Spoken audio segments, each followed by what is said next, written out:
حضور فرماتے ہیں سارے نبی ستائے گئے، میں سب سے زیادہ ستایا گیا۔ حضور فرماتے ہیں سارے تڑپائے گئے، میں سب سے زیادہ تڑپایا گیا۔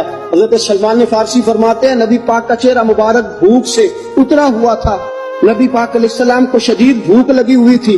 حضور نے فرمایا سلمان 3 دن ہو گئے کھایا کچھ نہیں، چل جا ابو ذر غفاری کے پاس چلتے ہیں۔ فرمایا ابو ذر غفاری کے باغ میں گئے، جاتے ہی میں نے حضرت ابو ذر غفاری رضی اللہ تعالیٰ عنہ کے باغ میں جاتے ہوئے جناب عثمان غنی کو بھی لے لیا، جناب ابو بکر و عمر و علی کو بھی لے لیا۔ پہنچے جا کے میں نے کہا کہ ابو ذر 3 دن ہو گئے نبی پاک نے کھایا کچھ نہیں، 2 جہاں کے شاہ ہیں پاس کچھ رکھتے نہیں، 2 جہاں کی نعمتیں ہیں ان کے خالی ہاتھ میں، فقر اختیاری ہے، نبی پاک نے خود اس کو اختیار فرمایا، 3 دن سے کھایا کچھ نہیں۔ فرماتے حضرت ابو ذر رضی اللہ تعالیٰ عنہ کی آنکھوں میں آنسو آ گئے، کہنے لگے یار مجھے پتہ ہی نہیں، کسی نے بتلایا ہی نہیں، میں تو سویرے بھی پیٹ بھر کے روٹی کھائی اور حضور اس عالم میں۔ فرماتے گھر گئے، ایک بکری تھی اس کو ذبح کیا، اپنی بیوی سے کہنے لگے جلدی جلدی روٹیاں پکا، جلدی جلدی سالن پکا، تجھے پتا مصطفیٰ نے 3 دنوں سے کھایا کچھ نہیں۔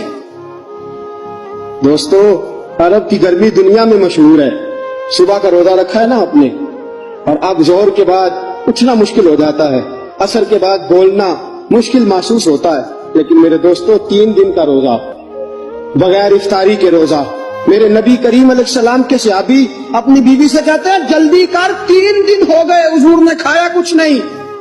آپ کی بیوی نے جلدی سے روٹی پکانی شروع کر دی، سالن تیار۔ حضرت جناب ابو ذر فرماتے ہیں دوبارہ باغ میں گیا، انگور پکے ہوئے تھے، انگوروں کا خوشہ توڑا، پلیٹ میں رکھا حضور کے سامنے، حضور آپ کھائیے۔ اتنی دیر میں روٹیاں پک کے آ جاتی ہیں، سالن پک کے تیار ہو جاتا ہے۔ فرمایا حضور ایک کھجور اٹھاتے ہیں، منہ میں رکھتے ہیں، پھر بڑی دیر سوچتے رہتے ہیں، پھر ایک انگور اٹھاتے ہیں، منہ میں رکھتے ہیں، بڑی دیر سوچتے رہتے ہیں، پھر ایک انگور اٹھاتے، بڑی مشکل سے 2-3 انگور حضور نے کھائے اور گہری سوچ میں حضور رہے۔ فرماتے ہیں اتنی دیر میں روٹیاں پک کے آ گئی، سالن میرے نبی پاک کے سامنے آیا۔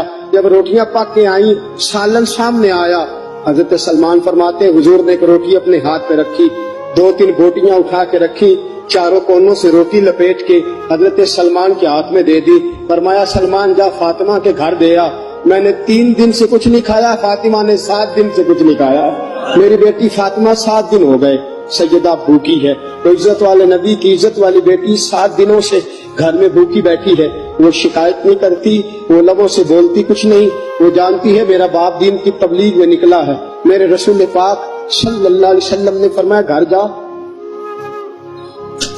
اور جا کے حضرت فاطمہ کو یہ دے آ۔